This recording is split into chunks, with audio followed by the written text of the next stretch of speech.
There's a seller on Etsy named Jazper Stardust who makes handmade watercolors, and he makes different curated sets with very catchy, pleasing titles. I was scrolling through his shop and I was just overwhelmed by the beauty of this one set called Twigs, Leaves, and Shadows. My husband ended up getting it for me for Mother's Day. It was very exciting. Of course, I swatched it right away and made a colored chart, but then after that, it just kind of sat in my art room for over a year unused. I don't know why I didn't try to apply it in any way. But a couple weeks ago, I decided that, I wanted to try this palette to see how it worked out in a couple illustrations. So I did 3 different styles of illustrations with this palette by itself. I did use pencil with it, but that was it.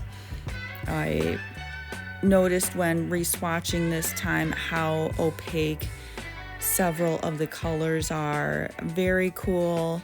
There's opaque colors, but also very granulating colors, and even a color that is pretty transparent, although I don't like it. It's called sap, and it really stains the paper, so I didn't end up using that specific color in the illustrations that I made. I went back to my archives to find some inspiration for the first illustration that I did, and I had this whole series of bugs that I had in my old sketchbook. This sketchbook is probably from like 5 or 6 years ago, and it was like bugs doing surgery and stuff. It's a little disturbing, but yeah, I love bugs.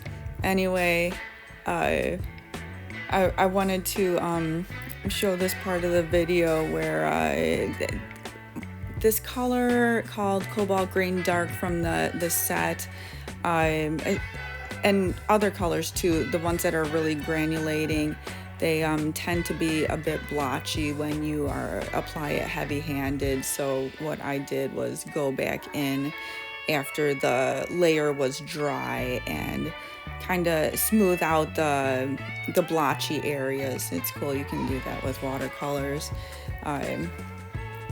Yeah, I liked it much better after I smoothed it out. For the second illustration, I decided to do one of my succulent plants. It's an interesting looking plant, it has fur all over it. I didn't want to get too detailed with it, so I didn't put any fur in the picture. And I didn't put any of the spikes on it. It's more like I wanted to do a darker pencil outline and not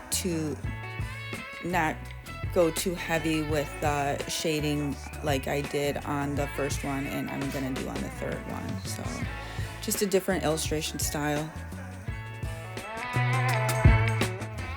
The planters that we have are succulents in. It's me and my husband made them. It's a mixture of cement and peat moss and perlite, and it makes this porous, lighter weight cement that dries out pretty quickly. So it's good for like cactuses and succulents that need more dry of a soil.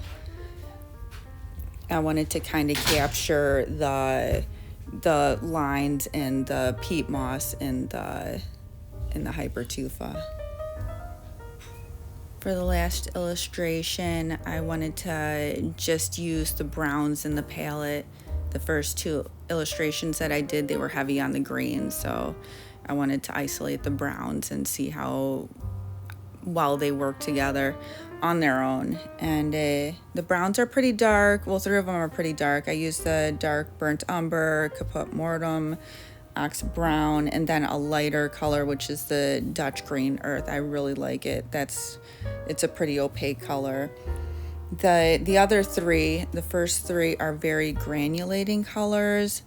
So I wanted to see how they washed away if I scrubbed, after they were dry, if I scrubbed at them with some water to see what kind of light colors I could get out from underneath them. So I was going to do all my shading just by removing colors and moving the granulation around.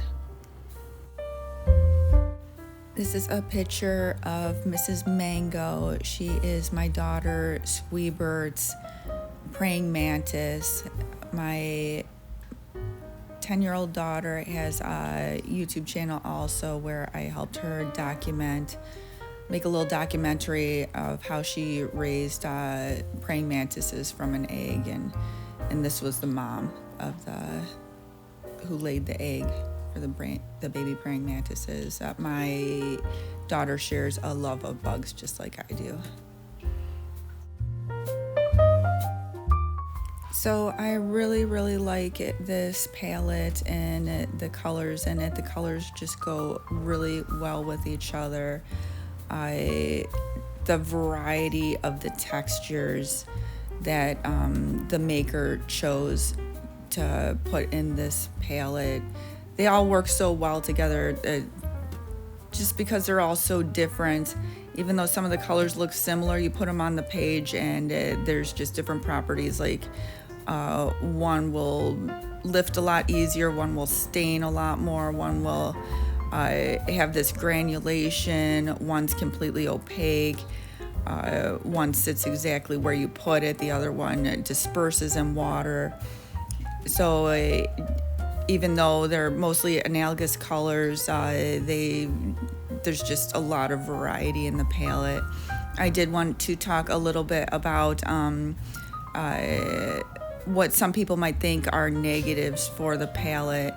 Like the way this maker makes his watercolors, he leaves some that he doesn't ground them down so that they're small particles. Some of them have some very big particles, which you can see in this part of the video.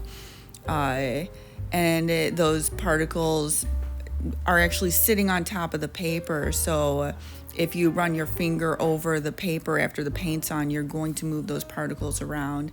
I don't think it's a big deal for me. I just have to seal my paintings after I'm done with them. I have like a wax sealer that I use for my gouache, and I tried it with this and it did move the particles around a little bit, so I'm going to try using a spray on it next time to seal it. That's probably the biggest con that I have with this palette. Like I said, overall, I'm just like, I like supporting independent makers. I love going on Etsy and seeing what people are making out there, and I just really love this palette, and I will definitely be using it in the future. I think it looks great.